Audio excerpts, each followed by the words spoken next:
నమస్తే, welcome to our channel. Ambati Rambabu మాజీ నీటిపారుదల శాఖ మంత్రి. ఆయన చాలా శుద్ధపూస మాటలు చెప్తున్నాడు. బూతులు అంటే ఏంటో తెలియదంట. బూతులు మాట్లాడిన వారిని సహించకండి, బూతులు మాట్లాడిన వారిని ఖచ్చితంగా చట్ట ప్రకారం మనం శిక్షిద్దామని చెప్పి చాలా పెద్ద పెద్ద మాటలు మాట్లాడుతున్నాడు అంబటి రాంబాబు. అసలు అంబటి రాంబాబు ఎలాంటి శుద్ధపూసో ఆంధ్ర ప్రజలందరూ తెలుసు.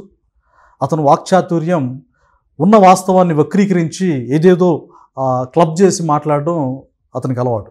అసలు అతను ఏం మాట్లాడాడో, అసలు వైసీపీ నేతలు గతంలో ఏం మాట్లాడారో ఇప్పుడు మనం చూద్దాం. పని చేయమండి, మా లోకేష్ గారు రాసిన రెడ్ బుక్ ప్రకారం మేము పని చేస్తారు అన్నా అనుకో, వాళ్ళని కూడా మేము గుర్తుపెట్టుకుంటాం, కోర్టుకు వెళ్తాం, కోర్టు నుంచి ఆర్డర్స్ తెచ్చుకోవడానికి ప్రయత్నం చేస్తాం చట్ట ప్రకారం. మరి అయ్యా నేను అడుగుతా ఉన్నాను, బూతులు తిట్టడం వాక్ స్వాతంత్రం కాదు. బూతులు తిట్టడం వాక్ స్వాతంత్రం కాదు అన్నాడు. ఈ లా చదువుకున్న పెద్ద మనిషి, లా చదివాడు, లాయర్ అయినా, అడ్వకేట్, అలాగే మంచి వక్త, అలాగే ఉమనైజర్ అంటే రసిక శిఖామణి అంటారు కదా, కామానికి కేర్ ఆఫ్ అడ్రస్ మన అంజనా సుకన్య అని పేర్లు పలవరించేటువంటి అంబటి రాంబాబు గారు. అబద్ధాలే మాకు తెలియదు, అబద్ధాలు అయ్యో పాపం, అయ్యో నేరం అన్నట్టుగా మాట్లాడుతున్నారు. వైసీపీ నేతలు అసలు బూతులు మాట్లాడారా లేదా, వాళ్ళ భాష, వాళ్ళ డెలివరీ, వాళ్ళ లాంగ్వేజ్ ఎలా ఉందనేది ఇప్పుడు మనం ఒకసారి చూద్దాం.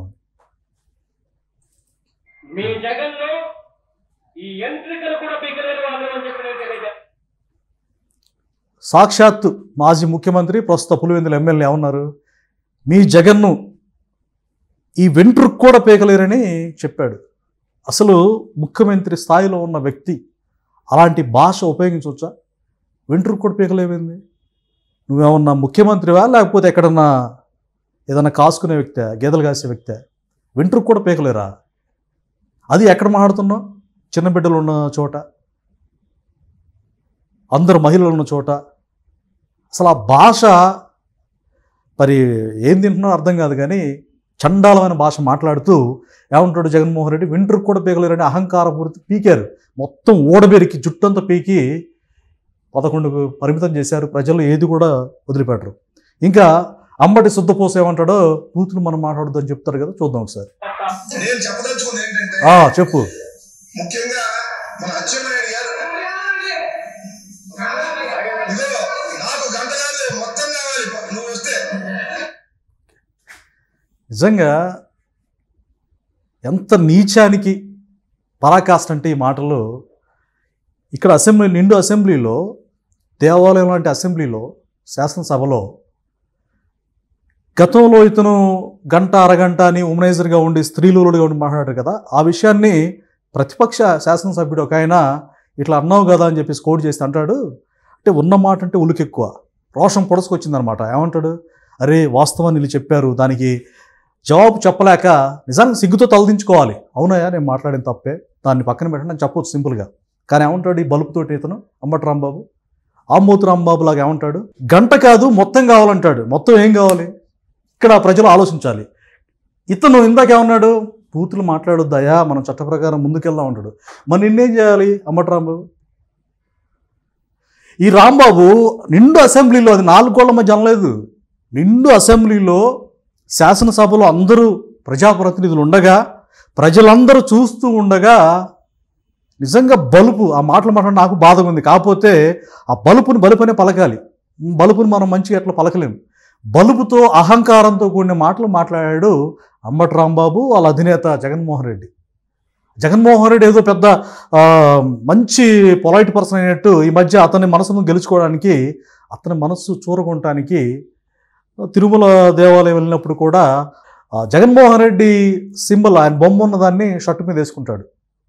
ఒక రకంగా దైవభక్తి కంటే జగన్మోహన్ రెడ్డి భయము, భక్తి, ఆయన అంటే అట్లా భయపెట్టాడు వాళ్ళని. సో రేపు ఏదన్నా అవకాశం నాకు వస్తుంది, అతను మనసును గెలుచుకుంటే ఏదో ఒక బిస్కెట్లు వేస్తానని చెప్పి ఉద్దేశంతో దైవ దర్శనానికి వెళ్ళి కూడా షర్టు మీద జగన్మోహన్ రెడ్డి బొమ్మ వేసుకుంటాడు అనమాట, ఆయన ఇమేజ్. సో ఇతను బూతులే మాట్లాడడం, అసలు నాకు తెలియదు, అయ్యయ్యో రామరామ అన్నట్టుగా ఈ శుద్ధపూస పలుకులు, ఈ పతివ్రత పలుకులు పలకటం అనేది హాస్యాస్పదం. ఒకసారి చూద్దాం మళ్ళా. మొత్తం కావాలంట.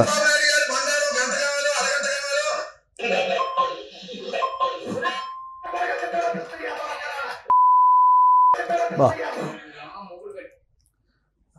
ఒరే లంబాష ఆడాడు, కొడక అన్నాడు, నీ అమ్మ అంటాడు, ఆ మొగుడు అంటాడు, ఆ కొడాలి ఆ గడ్డం గ్యాంగ్ పర్సన్. అసలు వీళ్ళు ఏమనుకొని అబద్ధాలు అసలు బూతులు మాట్లాడుతుంటారు? అసలు బూతుల సంస్కృతిని శాసనసభలో ప్రవేశపెట్టింది ఎవరయ్యా అంటే భారతదేశ చరిత్రలోనే ఆంధ్రప్రదేశ్కి సంబంధించిన ఒక్కసారి గెలిచిన ఇక భవిష్యత్తులో గెలవని పార్టీ ఏదైనా ఉందంటే వైఎస్ఆర్సీపీ అని చెప్పవచ్చు. కొడాలిని అనే వ్యక్తిని బూతుల కోసం బాగా తర్ఫీదు ఇచ్చి జగన్మోహన్ రెడ్డి ఏ విధంగా అసెంబ్లీలో మరి ముఖ్యమంత్రిగా ఉంటే అంటే ఇతను ప్రోత్సహించలేదు అనుకుంటే ముఖ్యమంత్రి బాధ్యత కలిగిన సభానాయకుడు ఏం చేయాలి?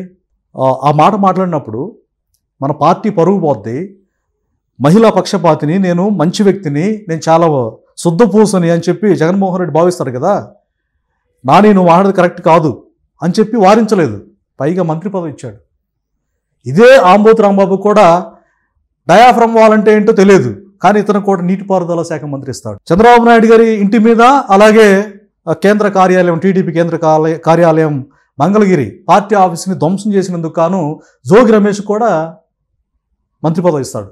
అంటే దీన్ని బట్టి మీరు అర్థం చేసుకోవాల్సింది ఏంటంటే జగన్మోహన్ రెడ్డి అరాచకవాదులకు అడ్డుకట్ట వేయకపోగా వాళ్ళకి పెద్ద పెద్ద స్థానాలు ఇచ్చి ప్రజల్ని ఒక రాక్షసంగా దుర్మార్గంగా రాజ్యాంగాన్ని అమలు అవ్వకుండా రాజ్యాంగం రచించిన దినంగా మనం అమల్లోకి వచ్చిన దినంగా మనం పాటిస్తున్నాం.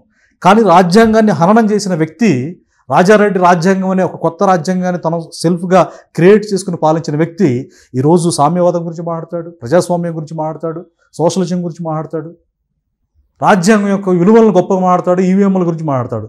ఇలాంటి నీచులైనటువంటి వ్యక్తులు ప్రజాప్రతినిధులుగా ఉంటే రాష్ట్రం ఎంత అధోగతి పాలైందో మనం చూసాం. కాబట్టి ఈ శుద్ధపూసలు ఇంకా ఏం మాట్లాడారు ఒకసారి మనం చూద్దాం.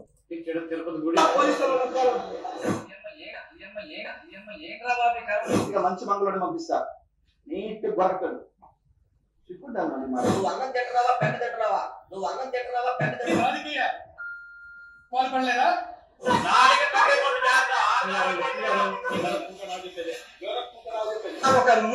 ఓకే ఓకే ఇక మనం వినలేము చూడలేము. మరి వాళ్ళు అన్నం తింటున్నారా డాష్ తింటున్నారా మనకు తెలియదు, కానీ ఆ పదాలు నవ్విపోదురుగా నాకేంటి సిగ్గు. అధికారంతో కన్ను మిన్ను కానకుండా ప్రజల్ని పీల్చుకుతింటమే కాకుండా వాళ్ళకి రాజ్యాంగపరమైన భద్రత లేకుండా చేసి ఇష్టానుసారంగా ఎవ్వడి నోట్లో నుంచి ఏదొస్తే అది.